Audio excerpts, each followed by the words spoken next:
Good morning everyone. Today is going to be a great day ahead. Do your best, believe in yourself, stay happy and healthy always. तो आज की कहानी का शीर्षक है बुजुर्ग की सीख।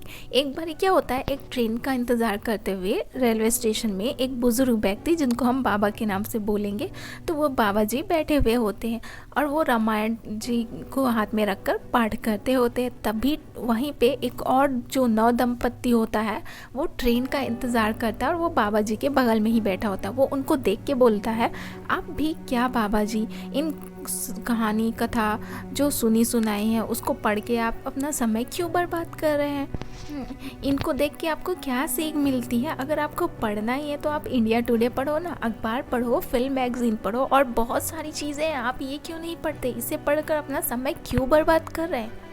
ये सारी बातें सुनकर बाबा मन ही मन न्यू जनरेशन ऐसा कुछ सोच रहे थे। खैर वो ये सारी बातों को ध्यान से हटाकर फिर से अपने रामायण पाठ में बिजी हो गए। फिर क्या होता है, थोड़ी देर बाद ट्रेन आती है। जैसे ही ट्रेन आती है, जो बुज़ुर्ग बाबा जी है वो आगे की ओर और जो नव दंपत्ति का जो लड़का रहता है वो पीछे की ओर चढ़ जाता है। थोड़ी देर बाद ट्रेन से आवाज़ आती है, उस जो लड़का रहता है उसकी आवाज़ आती है चिल्लाने की। क्योंकि उसकी पत्नी तो नीचे रह गई थी। अब वो चिल्लाता है, तब बाबा जी उसके पास आते हैं और कहते, बेटा तुमने इंडिया टुडे, अखबार और अन्य सैकड़ों पुस्तकें पढ़ने की बजाय अगर रामायण पढ़ी होती तो तुम्हें ज्ञात होता कि राम सखा तब नाव मंगाई, प्रिया चढ़ाई चढ़े रघुराई।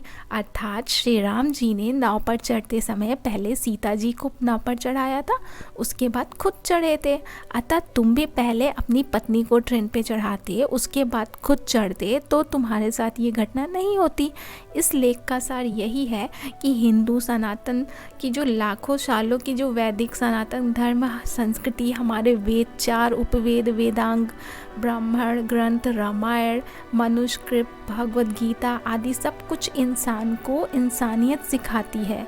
जो बातें हमारे ग्रंथ सनातन धर्म में लिखी है ना, वो आपको एक अच्छा इंसान बनाने में सहयोग करती है।